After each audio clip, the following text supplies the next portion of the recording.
Hello बच्चों, good morning to all of you. आज हम लोग विद्युत आवेश एवं क्षेत्र का 5वां क्लास करने वाले हैं। आज हमारा क्लास 5 है। आप देख सकते हैं ऊपर यहाँ पर हिंदी मीडियम का बैच है और क्लास 5 हम लोग पढ़ने वाले हैं। तो आपने प्रीवियस वीडियो देखा होगा, हम लोग बात कर रहे हैं इलेक्ट्रॉन का, विद्युत आवेश का इलेक्ट्रॉन थ्योरी। क्लियर है? तो विद्युत आवेश का इलेक्ट्रॉन थ्योरी क्या होता है, इसके बारे में 2 पॉइंट हमने डिस्कस किया था। दोनों पॉइंट में आपने देखा था कि जो नाभिक होता है वो धनावेशित होता है और इलेक्ट्रॉन ऋणावेशित होता है। इलेक्ट्रॉन जो होता है वो नाभिक के चारों ओर वृत्ताकार कक्षाओं में परिभ्रमण करता है। नाभिक में 2 एलिमेंट होते हैं जिसका नाम प्रोटॉन और न्यूट्रॉन है। प्रोटॉन धनावेशित कण होता है और न्यूट्रॉन ऋणावेशित कण होता है। तो आज हम लोग उसी पॉइंट को कंटिन्यू करेंगे। आज 3 नंबर पॉइंट से स्टडी करेंगे और हमारा जो हेडिंग था वो था विद्युत आवेश का इलेक्ट्रॉन सिद्धांत। ओके, तो चलिए 3 नंबर पॉइंट को कंटिन्यू करते हैं।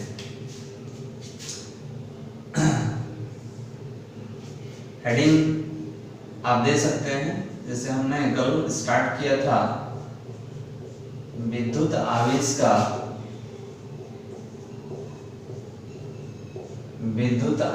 का इलेक्ट्रॉन सिद्धांत। विद्युत आवेश का इलेक्ट्रॉन सिद्धांत। ओके, तो इसी में हम लोग आज 3rd पॉइंट समझने वाले हैं। तो ध्यान देंगे, जब 2 पिंड को एक साथ आपस में घर्षण कराया जाता है तो घर्षण के दौरान इलेक्ट्रॉन का स्थानांतरण होता है और उस इलेक्ट्रॉन को जो एक पिंड से दूसरे पिंड पर स्थानांतरित होता है उसको संयोजी इलेक्ट्रॉन कहेंगे, मुक्त इलेक्ट्रॉन कहेंगे या चालन इलेक्ट्रॉन कहेंगे। ओके, तो यहाँ लिखते हैं, जब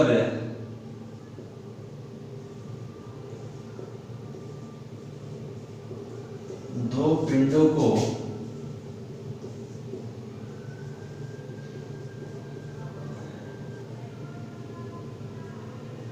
या मुक्त इलेक्ट्रॉन या चालन इलेक्ट्रॉन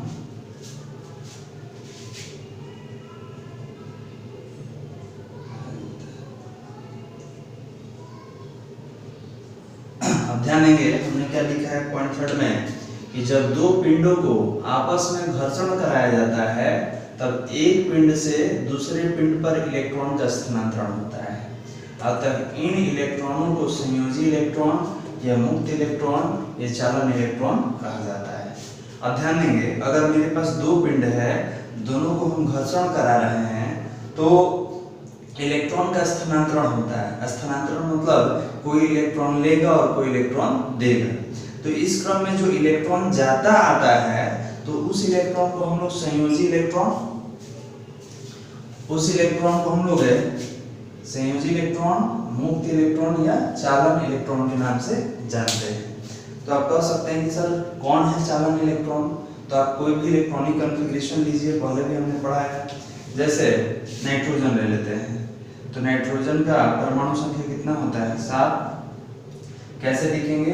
1s2 2s2 2p3। तो अब बताइए कि नाइट्रोजन के पास संयोजी इलेक्ट्रॉन कितना है? तो सर संयोजी इलेक्ट्रॉन होता कौन है? तो बाह्यतम कक्षा में उपस्थित इलेक्ट्रॉन।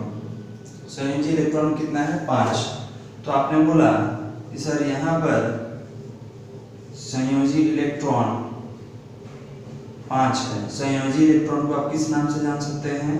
तो मुक्त इलेक्ट्रॉन या चालन इलेक्ट्रॉन। ओके, तो यहाँ आप कह सकते हैं कि संयोजी इलेक्ट्रॉन 5 है, मुक्त इलेक्ट्रॉन 5 है, या चालन इलेक्ट्रॉन 5 है। तो जब भी अगर इलेक्ट्रॉन को जाना हो तो संयोजी इलेक्ट्रॉन ही गतिशील होता है। अब एक चीज और बता दें आपको, किसी बच्चे ने पूछा था कि सर मान लीजिए कि मेरे पास 12-12 केजी का 2 पिंड है। ओके, 12-12 केजी का 2 पिंड है, अगर दोनों को रगड़ देंगे तो इनमें इलेक्ट्रॉन का स्थानांतरण होगा, बिल्कुल होगा। तो इलेक्ट्रॉन का जब स्थानांतरण होगा तो ये 12 kg वाला 10 kg हो जाएगा, ये 12 kg वाला 14 kg हो जाएगा। मतलब कि दोनों 12-12 था, ये 2 kg दे देगा बगल वाले को और ये 10 होगा, ये 14। तो ऐसा नहीं होता है बाबू। कारण क्या है कि ये जो आप पढ़ रहे हैं ये माइक्रोस्कोपिक स्टडी है। दो तरह का स्टडी होता है, माइक्रो और मैक्रो। मैक्रो मतलब बड़े बड़े पिंड के लिए, खगोलीय पिंड के लिए, जिसको सेलेस्टियल बॉडीज कहा जाता है। और ये हम लोग माइक्रोस्कोपिक पढ़ रहे हैं, ये काफी सूक्ष्म कणों के लिए बात कर रहे हैं। क्लियर है? अब कैसे, तो देखिए इलेक्ट्रॉन का मास कितना होता है 9.1 × 10⁻³ kg।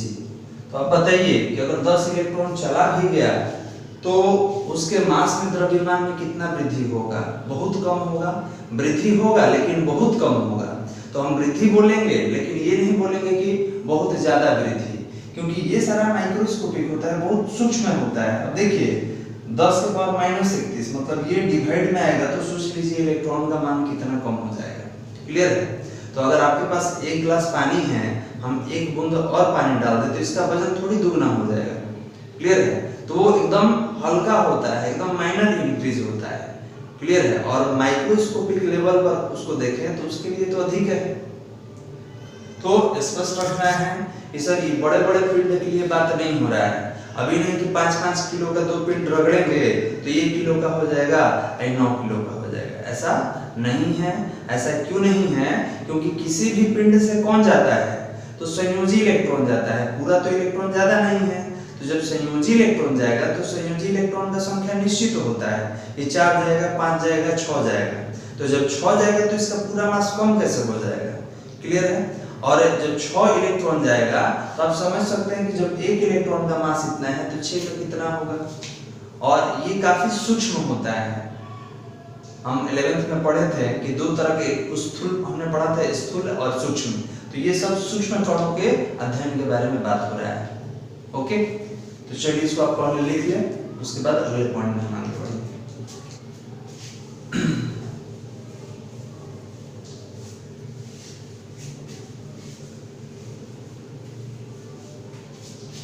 तो 4 नंबर पॉइंट में देखते हैं। 4 नंबर पॉइंट क्या है? तो 4 नंबर पॉइंट कहता है कि इलेक्ट्रॉन की अधिकता, इलेक्ट्रॉन की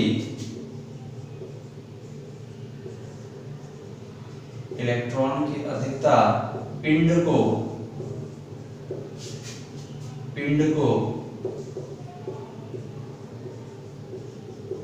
ऋणावेशित बनाती है।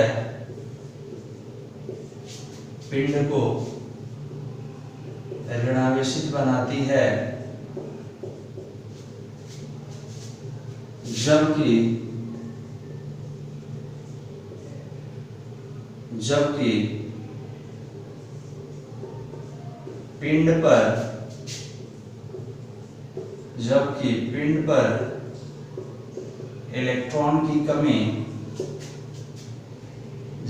पिंड पर इलेक्ट्रॉन की कमी, पिंड को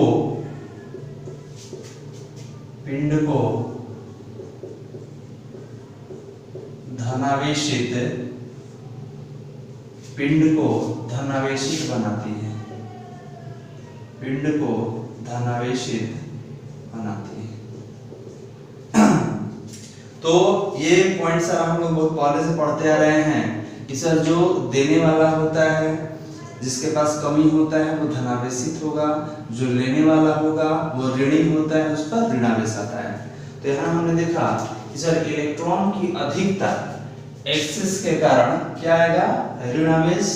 और इलेक्ट्रॉन की कमी के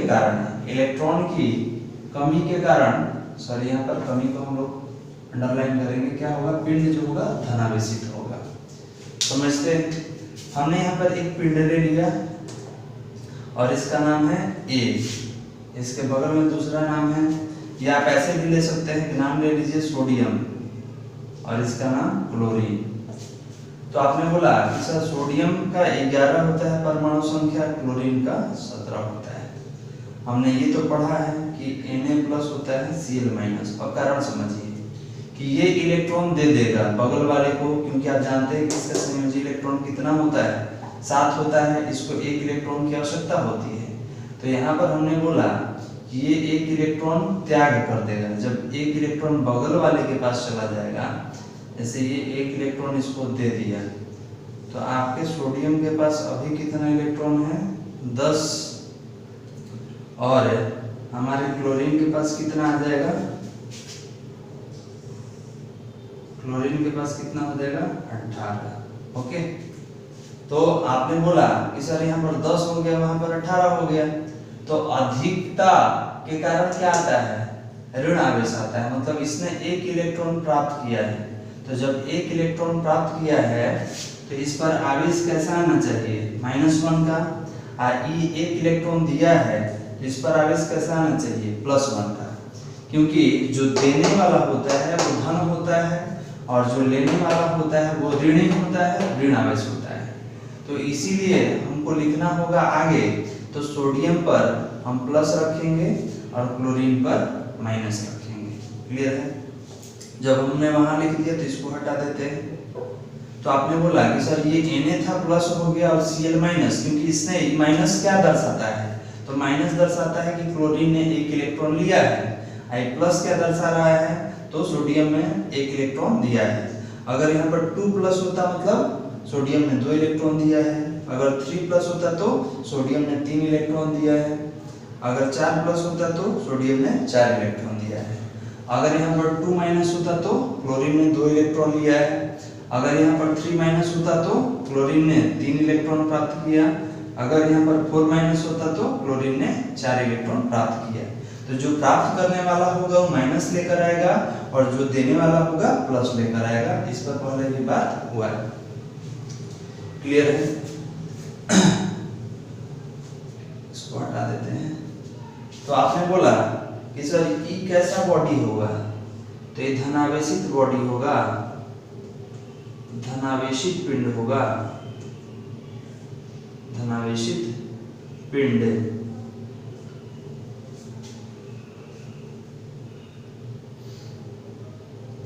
और ई कैसा पिंड होगा? ऋणावेशित पिंड, ऋणावेशित पिंड। तो अब देखिए, तो जो हमने अंडरलाइन किया उसको हमने फॉलो किया कि नहीं? कि सर अधिकता ऋणावेशित, तो अधिकता नहीं हुआ। यहाँ पर 17 इलेक्ट्रॉन था, जब ई बगल वाला दे दिया, आपने बोला कि सर यहाँ पर इलेक्ट्रॉन कितना था? 11। इसके पास कितना इलेक्ट्रॉन था? 17। और जब ये दे दिया तो अब ये इलेक्ट्रॉन कितना है इसमें? तो इलेक्ट्रॉन 10 है। इसके पास इलेक्ट्रॉन 10 है और इसके पास इलेक्ट्रॉन कितना है? 18 है। ओके, तो वहां पर अधिक इलेक्ट्रॉन हो गया, यहाँ पर कम हो गया। तो अधिकता वाले पिंड के पास कौन सा आवेश? ऋण आवेश। और कमी वाले पिंड के पास कौन सा आवेश? धन आवेश। तो यहाँ कम हुआ है तो प्लस और यहाँ ज्यादा हुआ है तो माइनस। ये बहुत आसान है, आप बहुत दिन से पढ़ रहे हैं इसके बारे में, इसके बारे में जानकारी आपको हो गया होगा। तो लिख लीजिए इसको।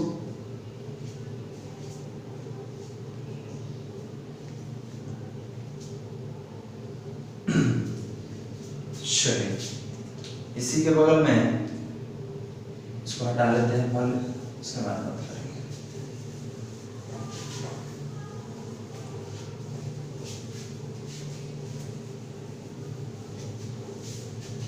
आपको कोई पिंड दिया गया और बोला गया कि इसमें 6 इलेक्ट्रॉन हैं, 12 है या 13 प्रोटॉन है, तो बताइए कौन सा आवेशित होगा? तो आपने बोला कि सर इस पे देखेंगे कि किस आवेश का मात्रा ज्यादा है? प्रोटॉन का मात्रा ज्यादा है। इसका मतलब ये पिंड कैसा है? धनावेशित है, धनावेशित पिंड है। स्पष्ट है? अगर यहाँ पर लिख दिए कि 25 इलेक्ट्रॉन 17 प्रोटॉन, अब बताइए किसका संख्या ज्यादा है? तो माइनस वाले का। तो माइनस वाले का संख्या ज्यादा है तो पिंड कौन होगा? ऋणावेशित होगा, ऋणावेशित हो गया। तो अब बताइए कि जहां इलेक्ट्रॉन का अधिकता है वो पिंड कैसा है? ऋणावेशित। और जहां इलेक्ट्रॉन का कमी है वो पिंड कैसा है? धनावेशित।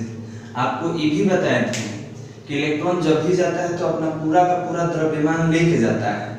तभी आपने बोला था कि सर भारी हो जाएगा, हल्का हो जाएगा। तो याद ये रखना है कि सर जिसके पास अधिक इलेक्ट्रॉन है इसका मतलब उसका द्रव्यमान अधिक होगा, और जिसके पास कम इलेक्ट्रॉन है उसका द्रव्यमान क्या होगा, कम होगा।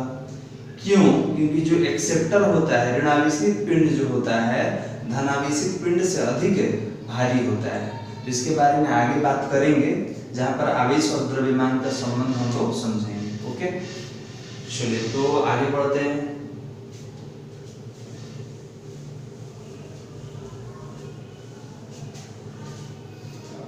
कितना पॉइंट हुआ? 4 पॉइंट हुआ है। 5 पॉइंट में बात करते हैं। तो आगे हम क्या पढ़ने वाले हैं कि सर किसी भी पिंड के विद्युतीकरण के लिए इलेक्ट्रॉन उत्तरदायी होता है। तो एक वर्ड हम लोग यूज कर रहे हैं विद्युतीकरण। विद्युतीकरण का अर्थ क्या होता है? तो किसी भी पिंड को आवेशित करना ही विद्युतीकरण कहलाता है। क्लियर है? किसी भी पिंड को आवेशित करना ही विद्युतीकरण कहलाता है।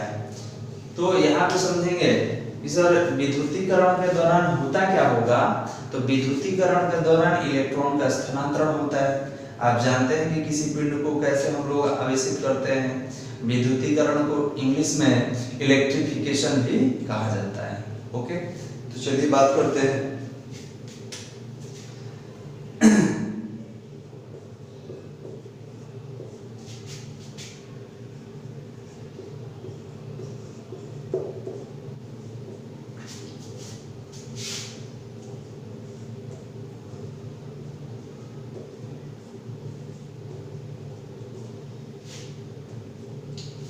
चलिए तो समझते हैं। यहाँ पर 2 पॉइंट है, 5 और 6।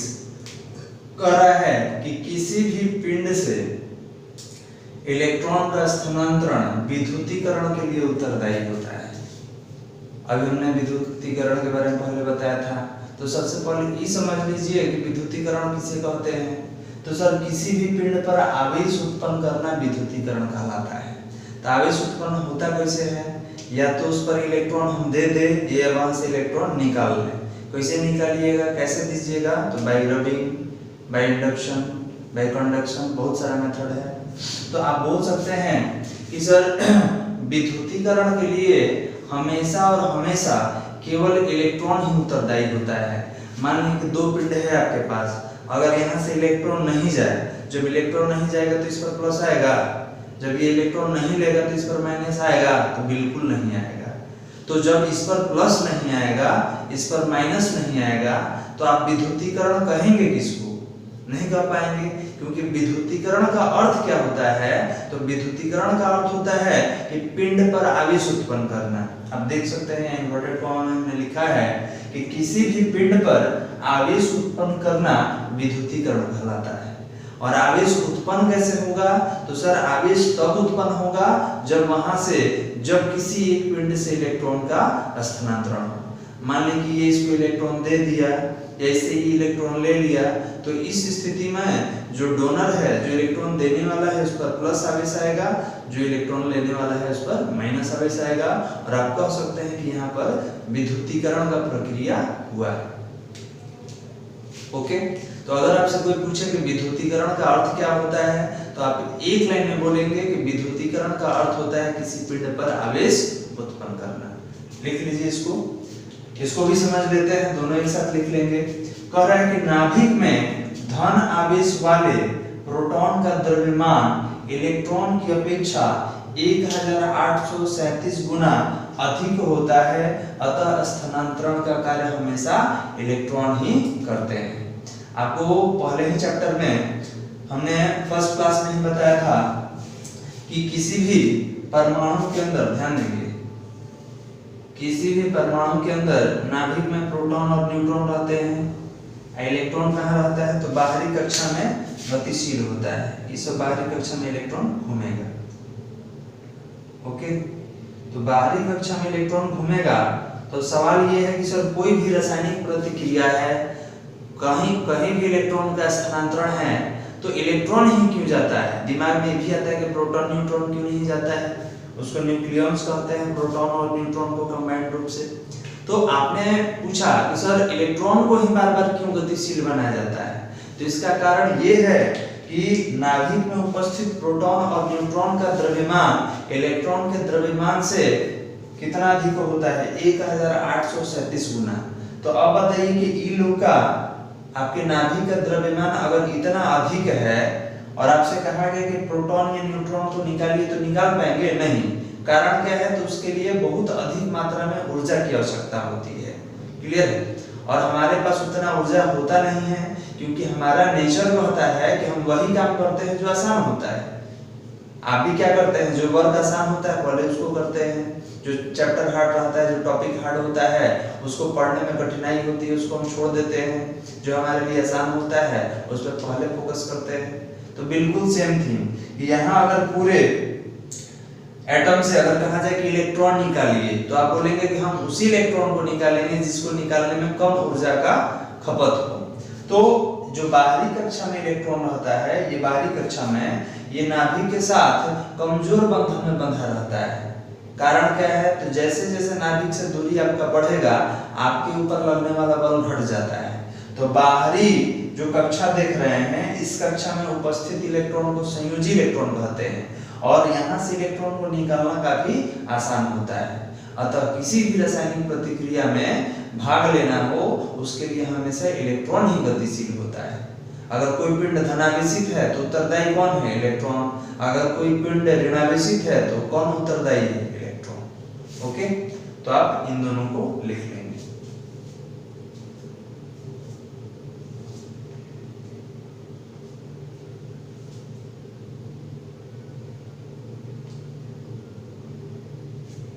चलिए, आपने लिख लिया होगा, आगे बढ़ते हैं 7 नंबर पॉइंट में।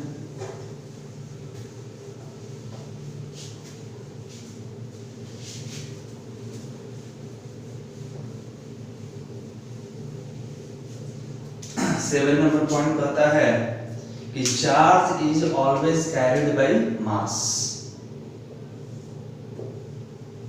जो आवेश होता है,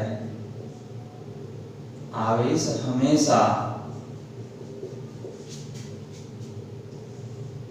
द्रव्यमान के साथ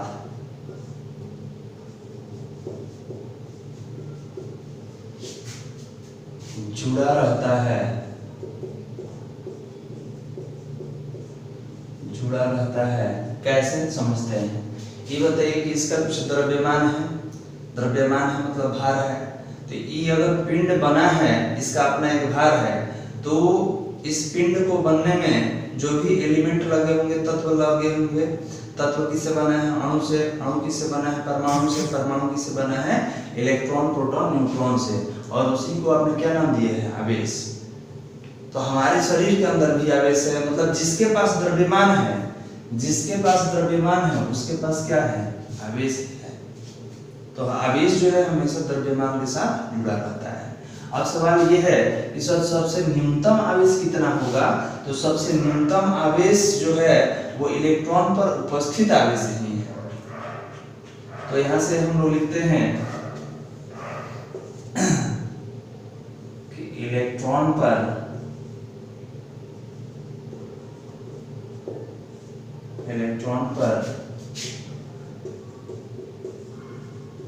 उपस्थित आवेश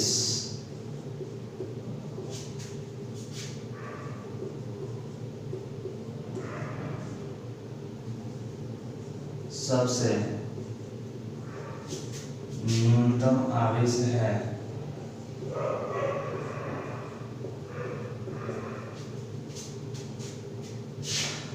अतः E बराबर -1.6 इंटू 10⁻⁻19 लिखिए।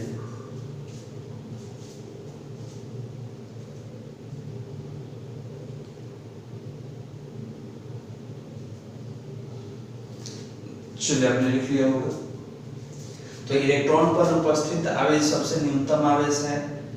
ऐसा क्यों, तो ध्यान देंगे, इलेक्ट्रॉन आगे जब हायर क्लास में पढ़िएगा तो आपको मालूम चलेगा कि इलेक्ट्रॉन, प्रोटॉन, न्यूट्रॉन ये भी छोटे छोटे कणों से मिलकर बना है, जिसको क्वार्क के नाम से जानते हैं। और उसका वैल्यू होता है 2e/3 होता है। उसको अलग अलग हम लोग अप क्वार्क और डाउन क्वार्क के नाम से जानते हैं। तो अभी आपको इसके बारे में नहीं जानना है, हायर स्टडी कीजिएगा तो खुद मालूम चलेगा। यहाँ पर हम केवल इलेक्ट्रॉन के बारे में समझते हैं। तो सर आप न्यूनतम आवेश क्यों कहे हैं, इसका कारण क्या है? तो अगर पूछा जाएगा कि इस पिंड पर सबसे कम कितना आवेश हो सकता है, सबसे कम, तो आप बोलेंगे सबसे कम 1 इलेक्ट्रॉन का आवेश हो सकता है। क्योंकि कहीं भी किसी भी पिंड पर आधा इलेक्ट्रॉन, 1.5 इलेक्ट्रॉन, 2.5 इलेक्ट्रॉन ये होता ही नहीं है। मतलब electron can not be divided, electron को हम तोड़ नहीं सकते। क्लियर है? तो आप जब भी बोलेंगे कि सर किसी पिंड पर न्यूनतम कितना आवेश होगा, तो किसी पिंड पर न्यूनतम 1 इलेक्ट्रॉन का आवेश होगा और वो आवेश कितना है 1.6 × 10⁻⁻90 कूलम। माइनस कहीं लिखते हैं, कहीं नहीं भी लिखते हैं। माइनस कहाँ नहीं लिखते हैं? जहाँ हम खुद जानते हैं कि इलेक्ट्रॉन के पास ऋण आवेश है, और जहाँ बताना होता है कि नहीं हमको नेगेटिव लेना है, वहाँ पर माइनस इंडिकेट करते हैं। तो माइनस केवल कन्वेंशन बताता है, प्रकृति बताता है। क्लियर है? ये इलेक्ट्रॉन का ऋणावेश है। अब आते हैं कि सर इलेक्ट्रॉन का द्रव्यमान कितना है? तो इलेक्ट्रॉन का द्रव्यमान 9.1 × 10⁻31 kg। अब देखिए ये इतना बार लिख चुके हैं ये दोनों कि आपको याद होना चाहिए। जब लॉकडाउन के बाद क्लास खुलेगा, जब हम पढ़ेंगे तो आपसे पूछा जाएगा electron, proton, neutron, alpha particle का, ठीक है, atomic mass, atomic number, charge, ये सारा चीज लिख लीजिए।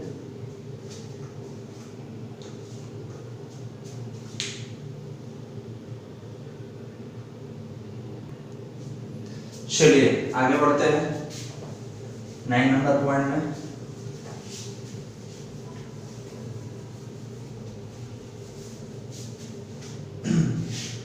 नाइन नंबर पॉइंट में क्या सीखेंगे? तो 9 नंबर पॉइंट में सीखना है कि द्रव्यमान में और आवेश में कैसा संबंध है। तो लिखते हैं द्रव्यमान एवं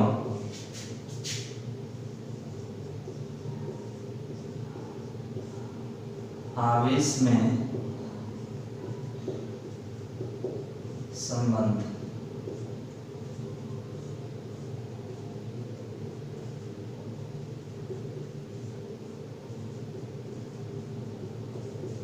चलिए समझते हैं इस पॉइंट को।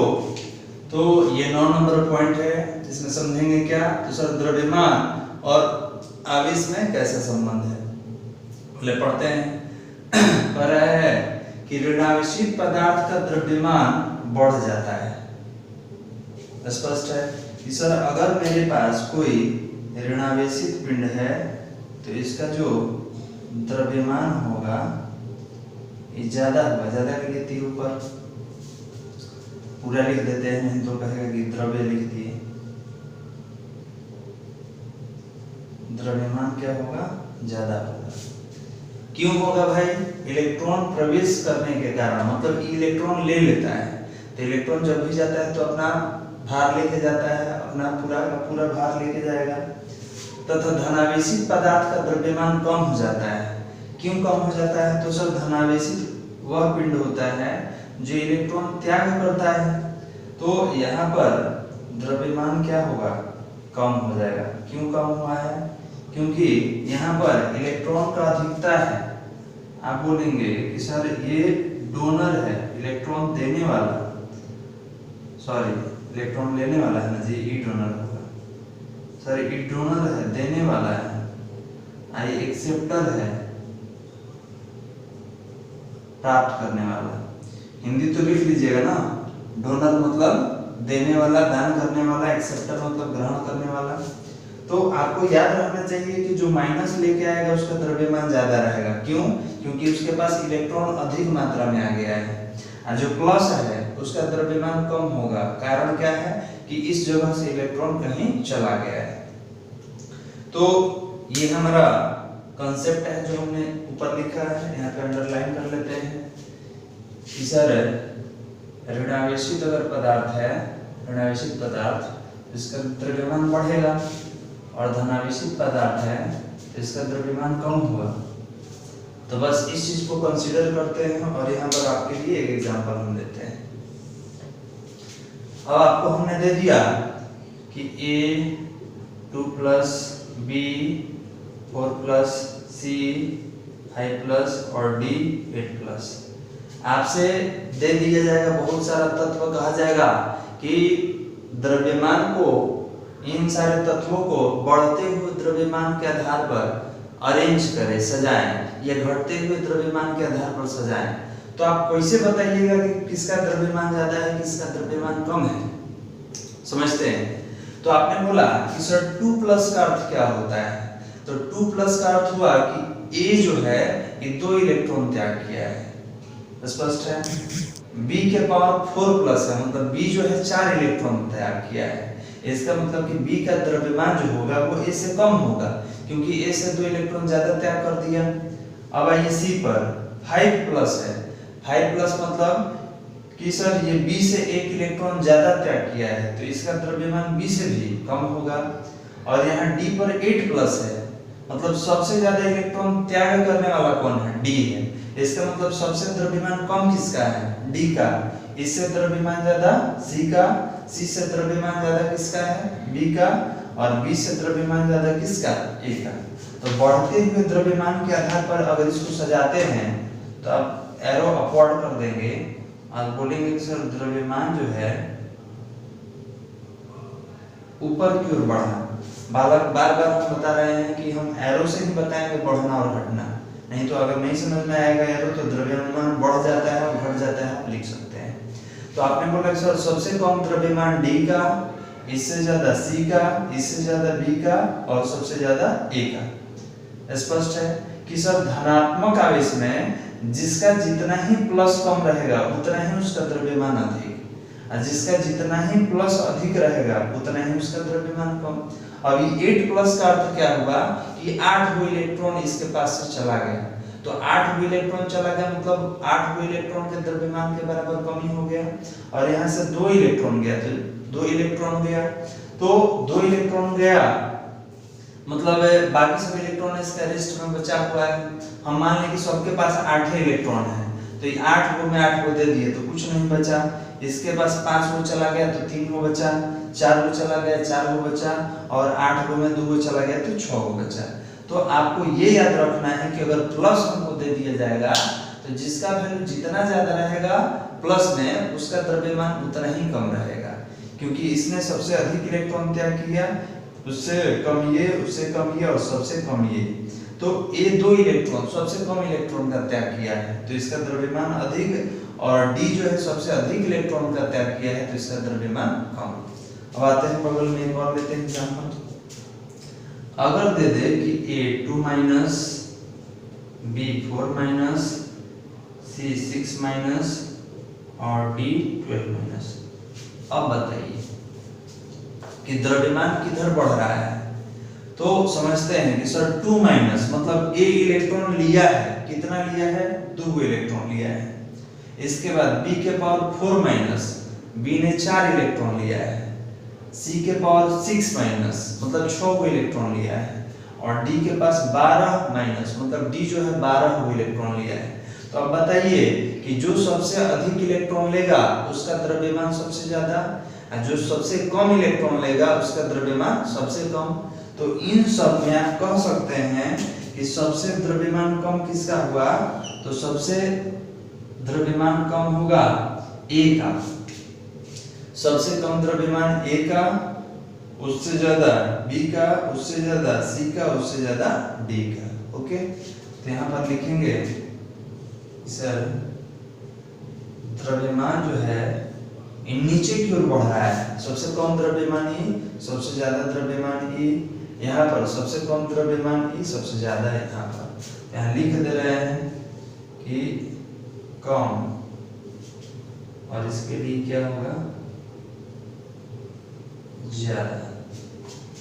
और यहाँ पर द्रव्यमान सबसे कम है यहाँ पर और सबसे ज्यादा है।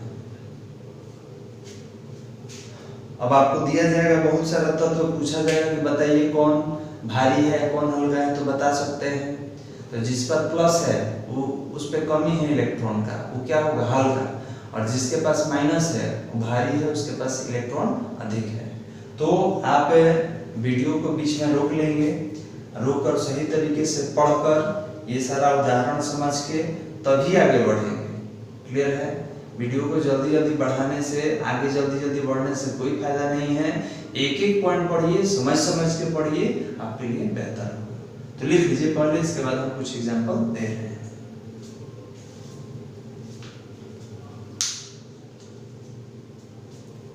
चलिए, आपने लिख लिया होगा, आगे बढ़ते हैं।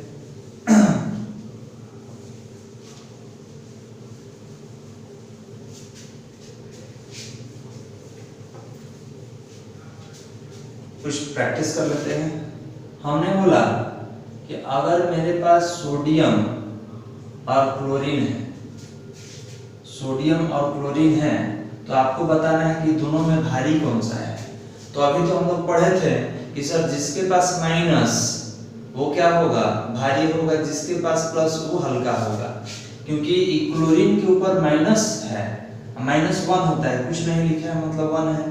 तो ये इलेक्ट्रॉन लिया है, किससे ले लिया, तो सोडियम से, मतलब इस पे एक इलेक्ट्रॉन कम हो गया, तो इलेक्ट्रॉन जो गया है अपना द्रव्यमान लेके जाएगा, तो ये हमेशा भारी, तो भारी होगा तो ये बड़ा होगा, इसके तरफ ये मुंह खुला रहेगा, जो छोटा होता है उसके तरफ ये मुंह बंद रहता है।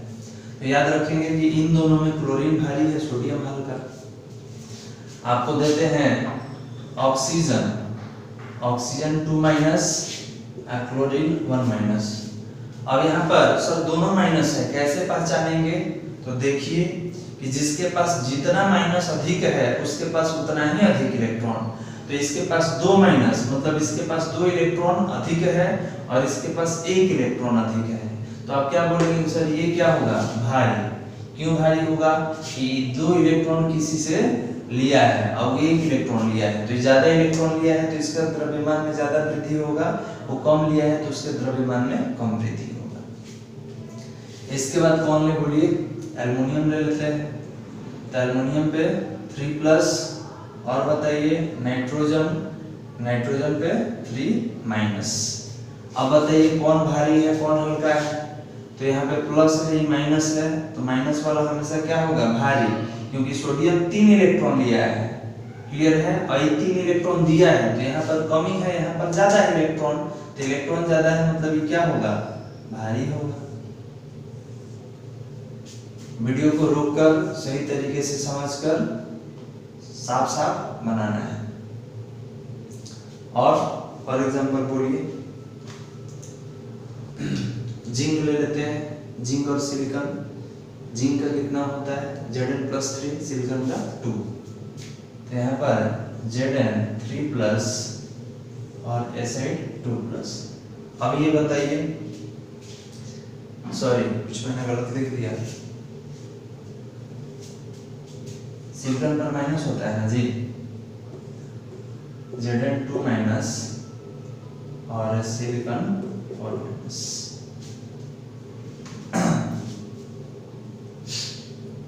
अब बताया जाए कि इन दोनों में कौन सा भारी है, तो आपने बोला कि सर -4 है, मतलब ये 4 इलेक्ट्रॉन अधिक रखा है, 2 इलेक्ट्रॉन अधिक रखा है, तो कौन भारी होगा जी, सिलिकॉन वाला भारी होगा। ओके, आप एक बनाकर बताइए।